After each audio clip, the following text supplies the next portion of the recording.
왜 15년 동안 자전거를 팔아온 제가 입문자에게 자꾸만 가장 저렴한 자전거를 추천할까요? 안녕하세요, 피해장바구니 피입니다. 오늘 소개해드릴 자전거는 50만원대 가격으로 나온 트라이폴드 자바데오 에코입니다. 그런데 오늘 이 자전거의 스펙표를 읽기 전에 여러분께 질문 하나 드리고 싶습니다. 여러분은 지금 첫 번째 자전거를 찾고 계시나요? 아니면 평생 탈 마지막 자전거를 찾고 계시나요? 이상한 질문처럼 들리겠지만 매장에서 수많은 입문자들을 상담하다 보면 거의 대부분이 첫 자전거를 고르면서 마지막 자전거를 찾으십니다. 이왕 사는 거 좋은 걸로 오래 타야지 하면서 눈을 높이시죠. 하지만 저는 그게 오히려 입문자에게 가장 위험한 선택이 될 수 있다고 말씀드립니다. 제가 매장에서 수많은 판매를 하며 개인적으로 통계를 내보면 처음 자전거를 사가시는 분들의 30%는 그 자전거를 오래 타시지만 나머지 70%는 6개월 안에 전혀 다른 패턴을 보입니다. 일례로 한 손님이 오셔서 무조건 가볍고 속도도 빠르고 장거리 언덕도 잘 올라가는 비싼 모델을 원하셨습니다. 자전거 자주 타보셨냐고 여쭤보니 이번이 처음이라고 하셨죠. 직접 경험한 게 아니라 인터넷에서 타인의 경험을 보고 눈이 높아지신 겁니다. 결국 원하는 모델을 사가셨지만 대여섯 달 뒤에 씁쓸하게 웃으며 다시 매장을 찾아오셨습니다.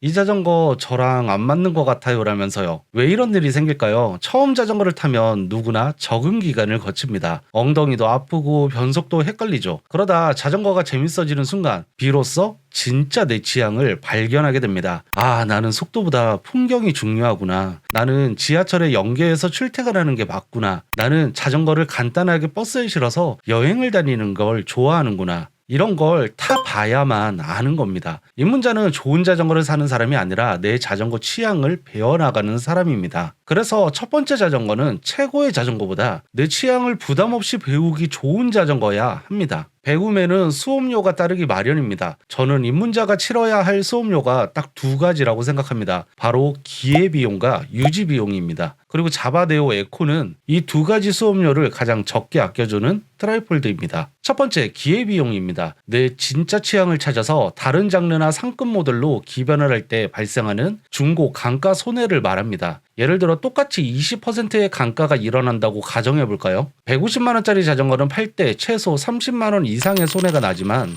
54만 9천원짜리 자바데오 에코는 손해액이 10만원 안팎입니다. 실제로 중고시장에서도 120만원짜리 중고보다 40만원대 중고가 훨씬 빠르게 쉽게 거래됩니다. 내 취향을 찾기 위한 리스크가 훨씬 적다는 뜻이죠. 둘째, 유지비용입니다. 사실 초보 시절에는 자전거 바퀴에 바람을 주기적으로 넣어야 한다는 것도 체인 오일을 쳐야 한다는 것도 모르는 분이 많습니다. 당연히 많이 넘어지고 관리 미숙으로 구동계가 쉽게 망가집니다. 자바데오 에코는 가격을 낮추기 위해 고급 전용 부품 대신 범용성이 뛰어난 부품을 썼는데 스프라켓은 약 8,000원, 체인 약 8,000원, 변속 레버 뒷드레일러도 각각 15,000원 선이면 구합니다. 동네 웬만한 자전거 매장을 가도 다 있는 부품이라 수리가 아주 쉽고 비용 부담이 덜합니다. 실수하면서 배워야 하는 초보자에게 망가져도 돈만 원에 고칠 수 있는 자전거만큼 마음 편한 건 없습니다. 그렇다면 이 자전거 실제 성능은 어떨까요? 핵심 스펙만 빠르게 짚어보겠습니다. 무게는 11.19kg으로 아주 가볍진 않지만 풀 알루미늄 프레임이라 대중교통 연계나 계단을 오를 때 크게 부담 없는 준수한 수준입니다. 그런데 자바데오 에코에서 정말 신기한 변화는 후크 디자인이 바뀌었습니다. 끌바를 할 때 앞바퀴의 간섭으로 인해 끌바가 원활히 되지 않는 그런 문제점이 있었죠. 하지만 에코에서는 새로운 후크를 적용해서 끌바를 할 때 앞바퀴가 더 이상 간섭이 나지 않았습니다. 그래서 무게가 약간 무거워졌지만 끌바가 편하니까 끌고 다닐 때 훨씬 편하더라고요. 거기다 이지일까지 넓어지니까 끌바는 정말 좋아졌습니다. 그리고 여기서 주목할 건 구동계입니다. 시마노 투어니 7단에 뒤 스프라켓이 34T로 세팅되어 있습니다. 숫자가 크다는 건 오르막에서 기어를 아주 가볍게 쓸 수 있다는 뜻입니다. 초보자분들은 언덕에서 허벅지가 터질 것 같으면 그 다음부터 자전거 안 꺼내시거든요.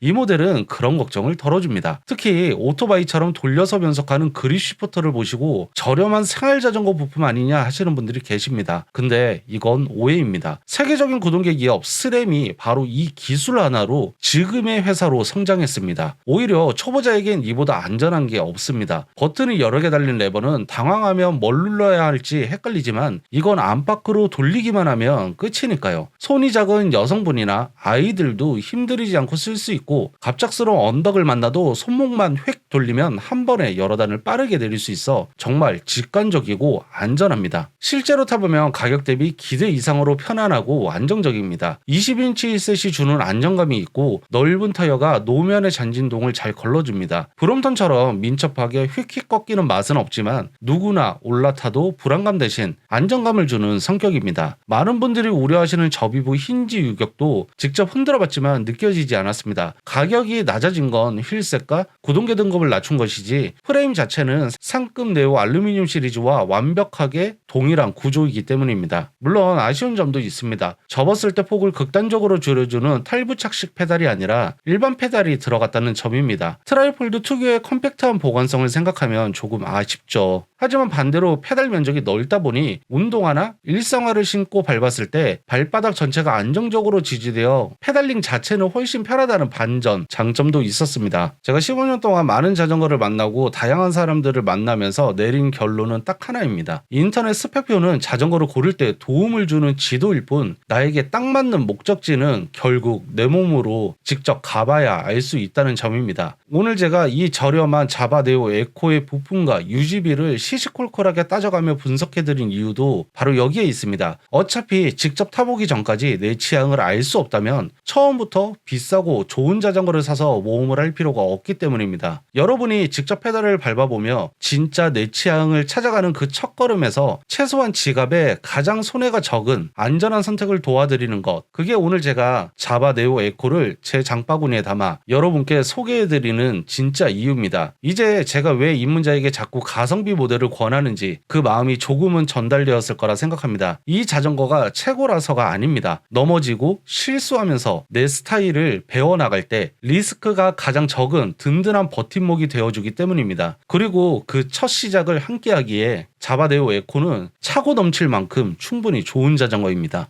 여러분의 첫 자전거 선택에 오늘 제 매장 경험이 조금이나마 도움이 되었기를 바랍니다. 오늘 영상이 유익하셨다면 구독과 좋아요 부탁드리고 여러분의 첫 자전거 이야기나 궁금한 점은 댓글로 편하게 남겨주세요. 지금까지 피해장바구니 피였습니다. 감사합니다.